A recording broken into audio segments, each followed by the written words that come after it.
Selamat jumpa kembali dalam acara Fajar Sharing Inspiring. Kali ini kita akan menghadirkan sosok yang sangat istimewa.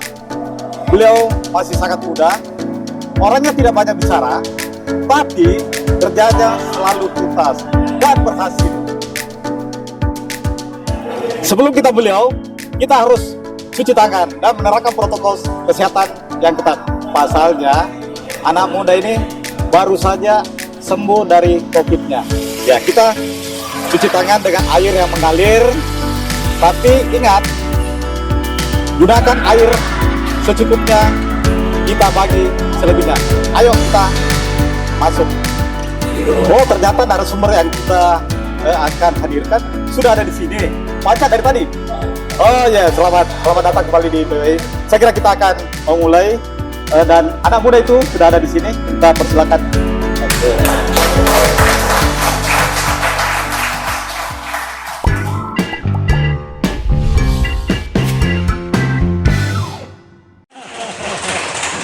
Apa kita ini bisa membolak-balik perusahaan yang rugi 450 miliar, terus kemudian bisa untung di tahun pertama sampai 31 miliar? Menyelesaikan persoalan PDM itu sebenarnya bukan hal yang terlalu sulit sepanjang pemerintah kota, dalam hal ini wali kota sebagai pemilik, memberi support kepada manajemen untuk melakukan langkah-langkah perbaikan. Di awal kami bertugas pada saat itu wali kotanya Pak Ilham betul-betul memberikan support dan dukungan kepada PDM untuk membenahi persoalan yang dihadapi PDM. Di awal kami bertugas betul-betul persoalan yang merupakan bidang saya, bidang keuangan finansial. Jadi langkah yang dilakukan di awal saya bertugas, saya melihat laporan keuangan PDM itu rugi 15 miliar. Kalau dihitung-hitung akumulasi sejak berdiri PDM sampai ini sudah ratusan miliar kerugiannya. Ya, sampai tadi 450 miliar. Kalau 400 miliar itu utang jangka panjang yang sudah jatuh tempo, yang pokok, bunga dan cicit yang tidak pernah diselesaikan.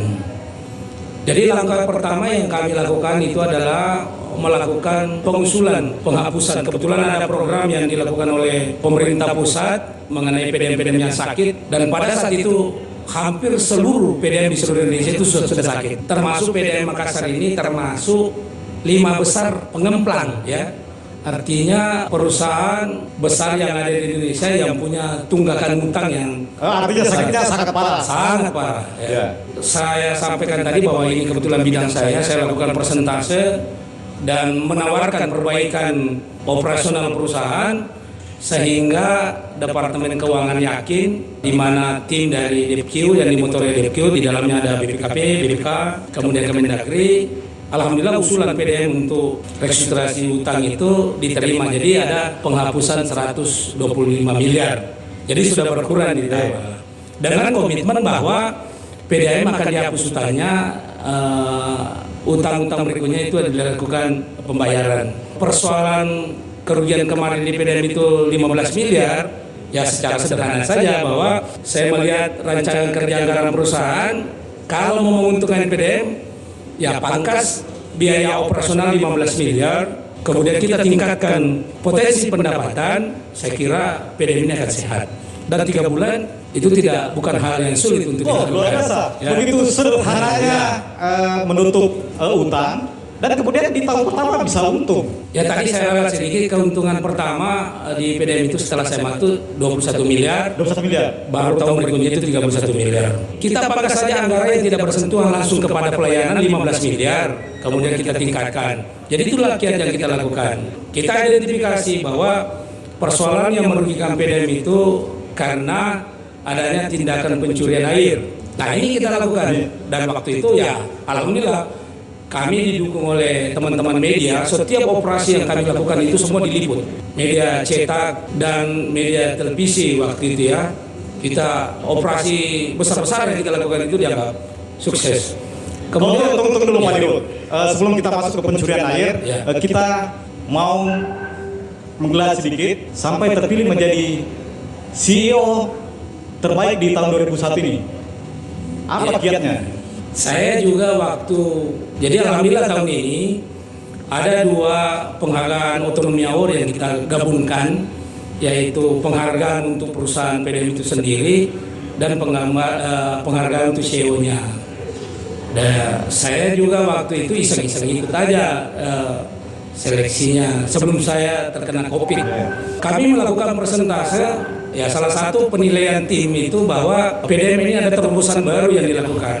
Terobosan baru yang saya maksud ini adalah penggantian meter pelanggan yang dalam jumlah besar, hampir sama dengan jumlah pelanggan, 133.000 meter yang akan kita ganti. Dan sudah berjalan separuhnya, dan kita di backup oleh TNI Polri.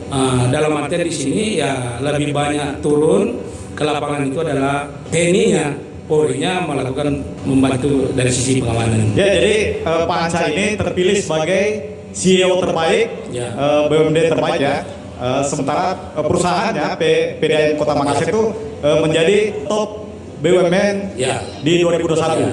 Jadi CEO-nya dapat, Ya. perusahaannya juga dapat. Perusahaannya Ini dapat. sangat luar biasa. Iya, ya mungkin persoalan kemujuran saya. Dan kabarnya untuk penanganan COVID ini sampai menggratiskan air sampai 3 bulan. Bukan 3 bulan. Jadi kita menggratiskan air kemarin itu hampir 2 tahun. Hampir 2 tahun. Hampir 2 tahun. Jadi baru 2 bulan terakhir ini kebijakan itu berakhir. Hampir 2 tahun. Hampir 2 tahun. gitu. Itu PDAM tidak rugi.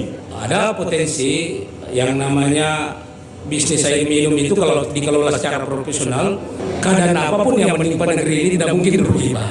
Kalau kita kelola ya sedikit berbagi lah, hanya mengurangi laba kita. Kalau membuat PDM bangkrut atau rugi itu tidak. Kalau hanya untuk sekedar menggratiskan warga Kota Makassar yang nilai status ada status pelanggannya itu DR1, DR2 itu tidak ada masalah. Jadi kita butuh dana kurang lebih 300 juta per bulan untuk menggratiskan itu. Tidak ada masalah. 300 juta. 300 juta per bulan kemarin selama pandemi itu kita bayar untuk pelanggan. Kalau ditambah dengan pencurian air, terus kerugian-kerugian lain yang misalnya penyambungan liar, Ya. dan yang sangat parah saya kira konon kabarnya yang pencurian air itu punya dekking. Ya.